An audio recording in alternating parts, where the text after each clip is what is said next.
Hello, everyone. Welcome to RNG University. Today, we're going to open the rose. All right, so I'm going to get my tool and I'm going to try to get it open without damaging the box too much. It did not happen. All right, so Theros is kind of old. The box is probably fairly expensive now. So I'm destroying my value just by opening it, but hey, whatever works. So it is another collector's box, another 12 packs. I don't actually know what's extremely worth value in here, other than the Thassa's Oracle, which I think everyone wants, and then the little stick, which I want. All right, so we're gonna start with pack one. In fact, all the packs have the same opening. It's kind of weird, and it's very tough to open. All right, so we start with plains and a bunch of lands or a bunch of commons. They're very pretty. They're not very bend, which is this is kind of bend, or you know, that's nice. I think the Eldring ones are really bent, so these are quite nice. All right, so we got some uncommons. The escape velocity. He's not going to space. Why does he need escape velocity? Agonizing remorse. Oh, the full R land cycle for this set is pretty shiny. I don't really understand the constellation. Why are they lands? Because you can't really tap stars for mana, right? But here we are. Oh, and then we got our first mythic. I'm gonna put this somewhere else. Theros veiled shroud. All right, so here's indestructible devotion. It's another god. That's very nice. And then we got the Dream Traveler or Trawler. Very good card. I think that's how I played in Standard quite a while ago, but obviously Theros rotated out. And Helios Intervention. This is extremely good card for Commander, just because it's very versatile, and you can really just pop a bunch of artifacts and enchantments, which everyone loves to do. Oh, another mythic. We got our the constellation gods, the Purpuros Bronze Blooded. All right, so it's a 7/6 indestructible. Very nice card. All right, and then we got Renata, Call of the Hunt. Don't know this card at all, but it's shiny. It's cool looking. But, that's about it. It's not really something fancy because it's uncommon. This goes over there. And we got our Human Soldier, just a token on the back. It's got tentacles. Well, this card is meaning something that's entirely different now that the internet exists. All right, so pack number 2. All right, so we got some commons. And Elspeth Nightmare. Elspeth Nightmare is actually a very good card to play with, I think. I don't know. I've been having nightmares about this ever since I saw it. Dream Solar Masticore, or no, this is a Manticore. Our 4 lands again. Oh, and another mythic Planeswalker, the Ashiok, Sculptor of Fear. I don't think this is the good Planeswalker Ashiok. There's 2 Ashioks in this set for some reason. I don't know, the designer got drunk and just wanted to duke it out to see who'd make a better one. This guy lost. All right, and then the Set Send Champion, I remember getting wrecked by this card back when it was being played in Standard, just for the fact that it's a pumper. Pumpers are usually pretty good. All right, and then we got our rest, the Endless Web. This reminds me of Diablo 3 for some reason. I don't think it's a very good card, but it's decent. You might be able to put it in a commander deck and just kind of stop people from playing instants and sorceries before a field wipe, anyways. And then we got Caliphate, Beloved of the Sea, and Anax, Hardened in the Forge. This card is so widely played back when Red Deck Win was all over the place with Forever Champion. All right, so it kind of fell out of favor after that. Now we got a human that turns into an elemental. All right, so far so good. We got 3 mythics off 2 packs. One is a Planeswalker. Let's see if we can pull out the cards we actually want. All right, so here's some commons. Another Masticore or Manticore. Aliros, Enraptured, or 4R lands. And just being able to collect these 4R lands probably is worth something in the future. Who knows? Elspeth's Devotee, who's the devoted to Elspeth, is dead. And then we got Temple of the Abandoned. It's a full art. It's very nice, not shiny in this card, but it's very nice art. It's a fancy land, I think, but it's just not very good because it's only Scry 1, and at this point, I rather have those snow duels just because they at least have the land type. But at least, hey, it's shiny, it's good looking. Well, not shiny in this one, but hopefully we pull some shiny ones. Nightmare Shepherd. Yeah, there's a lot of nightmares in this set. It's funny because none of these cards are actually nightmares. Not very good. Oh, and we got Urbos. Urbos is fantastic, and we got the Constellation version. It is the one that you can sack a creature to subtract, and then whenever a creature dies, you can pay 2, and if you do, draw a card. Very nice. Oh, and another mythic. This is a foil. Constellation, Thassa, Deep Dwelling. This is a good card. Thassa is very good in in any deck that runs blue, I think. Just because you can blink and you can tap target creature and kind of tap people down in like limited sets or limited games. I love this card. All right, and then we got another human token. Are all of these human tokens? This one turned into a wall, so this is basically Attack on Titan. All right, so what else we got? And in this set, Omen of the Sea. If you ever remember playing against Urian and all those cards in Standard, Omen of the Sea was basically a auto-include in any of those decks. But it's a common, so it really doesn't have that much of a power nowadays without the blink. All right, and then we got Archon of the Falling Stars, Fateful End, and our 2 lands. And for some reason, we got a common all the way down here. We got to call Wizard and see what's going on, because this shouldn't be a common. This should be a mythic. All right, and then we got Wave Break, Hippo Camp. Okay, it's not a breaking any waves. There's no waves around. It broke the calm sea. It's not a hippo. Very clearly a horse. It's a horse fish, and it's not camping. It's not bringing any camping gear with them. So I don't know what's wrong with this card, but all the names are wrong. Oh, and then we got the foil Croxa. This card is worth like $1 billion. So we basically opened the card that we want to open in this set.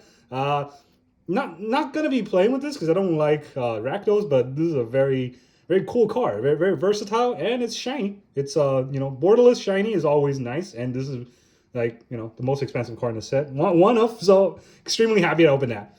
All right, and then we have Daxos, and then foil Daxos. Something's wrong with that. Did they just give me 2 cards for the price of 1? All right, and then for once we didn't get a human token. We got a Sator. That turns into a wolf. All right, that's 4 packs. We got the most expensive card already. I think we're done. So, I'm going to box up the rest of the packs and then resell on eBay for $1 million a pack and just say that each of them has a Thassa's Oracle in it. All right, so here is pack number 5. I lied. And inside of it, we got Careless Celebrant, Favor of Eroas, and more for our lands. Very nice. Sphinx Mindbreaker. Atris, Oracle of Half-Truth. This is a borderless. I remember trying to run this card in Standard, and it looks good, but I never actually got it to work, so I don't like it. Another Herbos. Herbos is a very nice card. I love running it. And foil, or this is not foil, Kilros, God of Destiny. I think I have this as a commander back when I first started Arena, just because this was the only pack that I pulled that could be used as a commander. Or in Arena, they call it Brawl. So there's that. And we got something really shiny. All right, so we got Elspeth's Son's Nemesis. It's a foil, mythic, a planeswalker, borderless. Like I said last time, this is just what we want. I have no idea how much this costs. Worth, I should say. It's probably like $3 right now. But I love these cards just because it's planeswalker, it's foil, it's borderless, so it's got the most treatment, and there's nothing wrong with trying to collect these, especially when they're cheap. And pulling them is just it's kind of like winning the lottery as far as feeling goes. So I love it. All right, and this human turns into a spider. All right. I guess that's where all the nightmares come from, right? Humans turn into spiders. I'm glad I didn't resell these on eBay. So here's pack number 6. All right, so where are my lands? Here are my Hateful Eidolon, or Eidolon. I don't speak Greek, but it's a pretty nice card. I remember, this card is being used pretty versatilely, and I believe it was sealed. It could be draft, but I remember seeing this and I hated it. So probably good. Whenever I see a card I hate it's probably used against me in very useful situations. So that's the upside of it whenever I pull it. Then we have Serpent of the Yawning Death. Again, very misleading because it's not very deep. You can see the top right there. And it's not a serpent. Maybe it's a serpent, but it's definitely not yawning. So it's got 1 out of 3. That's 33%. It's an F. All right, and then we got Allure of the Unknown. And just by looking at this picture, it's not very alluring. That kid's about to get devoured. And we got Theros Intervention. I remember this card was being used quite well because it's got choose one. Choose ones are always good just because it's you can use it in multiple situations. And then we got another Annex, the Harden of the Forge, a Tamarat, chosen from death. Doesn't look dead, so I don't know who chose it. And a human that turns into a Nightmare. I don't know which one's worse. Human that turns into Nightmare or human that turns into a Spider? Wouldn't that also be a Nightmare? Alright, next we have Unknown Shore. Alright, common. And now Glimpse of Freedom. This is one that draw a card and you can also escape to draw more cards. I don't really like the escape mechanic other than in standard, just because if you're playing like EDH and stuff, you don't really want exiling your deck. You want some recursion. Cling to Dust. This card is fun because you can exile your opponent's graveyard. And at instant speed. They can see it coming, but they can't stop it. Alright, another uncommon for some reason. And here's Borderless, Theros Intervention. It's not shiny, so not good enough. Storm Herald, Renata, and Caliphie. This is a terrible pack. I got 1 rare and no mythic. And a human that turned into a goat. So, if you buy that pack off of eBay repack, you are the goat. And not the actual goat, but one of the sheep people. Flicker of Fate. Alright, these are some of the comments. And then our first uncommon is Destiny Spinner. If I spin this card, would it change my destiny and give me better cards in the next few packs? Or is that it? There's nothing here. Demon of Loathing. I think this is an okay card if you can cheat it out. Whenever it deals combat damage, that player sack a creature. It's not fantastic. Storm Herald again. Bronze Lion. This lion is not. Oh, this is a bronze hide. Okay, this hide is bronze. It says creature cat, but it clearly says lion. I know that lion is technically a cat, but doesn't look like one, so doesn't count. Another false advertisement. The first Iron Game. So this is like the Olympic, except it's made of iron. And these are not the Kamigawa ones, so there's nothing in the back. And then we have Tamarat and another Satyr that turns into a wolf. All right, so the last few packs kind of been lackluster. Hopefully we can ramp it up some more. Maybe pull a fetch land out of one of these. Who knows? And I didn't pull any fetch lands off the pack that they should have. Maybe I pull something off the pack that doesn't have it. Daxos. A Blood Aspirin. I think that's pronounced how you pronounce it. Aspirin. Aspirin. Iron Scale Hydra. Not very good card. Enigmatic Incarnation. It's very nice art. If it was a foil, this would be an even better art. I don't think the card is at all good, but just looking at the art, it's very good drawing. Tectonic Giant. Not a very good art in my opinion. I just think this art looks very simple to do. Unlike that last one. So this guy, whoever he is or she, they get an F. My opinion. Who cares? And then we had the first this is the Iron Man game, not the Iron game. Still made of iron though, because I don't think those are actual people. And you create a gold token. So they used to call them gold tokens. Now they call them treasure tokens. Are the gold tokens different from the treasure tokens? Or gold not treasure? Is that what Wizard is telling us? Don't stock up on gold. All right, Daxos, Blessed by the Sun. Now, then we have Human. That turns into a wall. All right, 3 more packs. So far, after the Elspeth, we really haven't pulled anything. I guess the trick is whenever you get something good, don't say it because the rest of the pack can hear you and they won't give you anything else. All right, then we have Dream Shaper Shaman. Don't know what it is. Oh, the foil actually looks really nice in this card. Look at his eyes. It's glinting. All right, and then we have Annex, Hardened by the Forge. And make one of those OP red deck wins. Now, I already pulled 4 Annex, I think.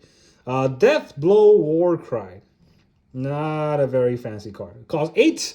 It costs 8. Search your library for up to 4 Minotaurs. I don't think there's that many Minotaurs in the game. The Archon of Sun Grace. Alright, so I think this is the one where you just put Pegasus into play, and nothing that you really want outside of limited.